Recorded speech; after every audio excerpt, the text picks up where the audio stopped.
ইয়াৰ পিছত আমি আদৰণীয় জনাম বিজেপি চৰকাৰৰ মুখ্যমন্ত্ৰী কোন হিমন্ত বিশ্ব শৰ্মা ডাঙৰীয়াই আৰু মই জলসম্পদ মন্ত্ৰী হিচাপে জাগিৰোডৰ MLA হিচাপে এইখিনি কাম কৰিছোঁ।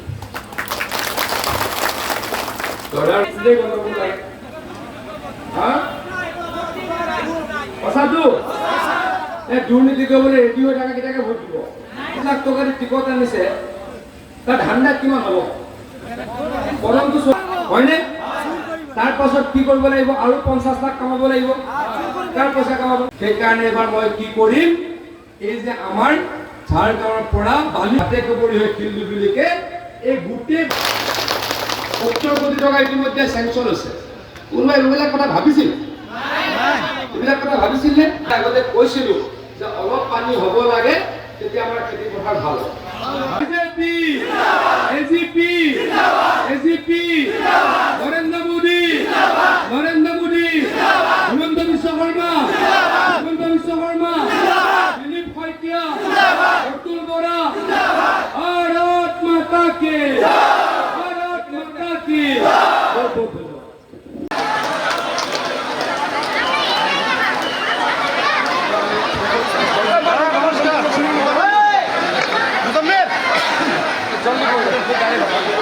বিজেপি,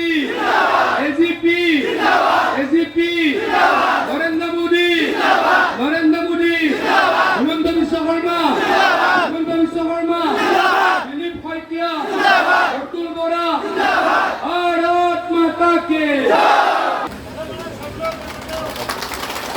ইয়াৰ পিছত আমি আদৰণীয় জনাম বিজেপি চৰকাৰৰ মুখ্যমন্ত্ৰী কোন হিমন্ত বিশ্ব শৰ্মা ডাঙৰীয়াই আৰু মই জলসম্পদ মন্ত্ৰী হিচাপে জাগিৰোডৰ MLA হিচাপে এইখিনি কাম কৰিছোঁ।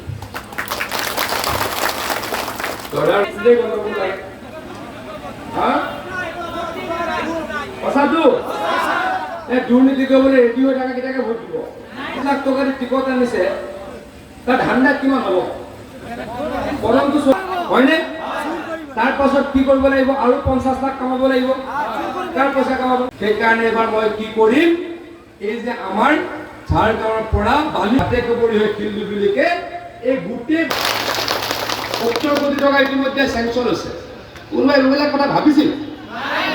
এইবিলাক কথা ভাবিছিল নে? আগতে কৈছিলো যে অলপ পানী হ'ব লাগে, তেতিয়া আমাৰ খেতি পথাৰ ভাল হ'ব। BJP, AGP,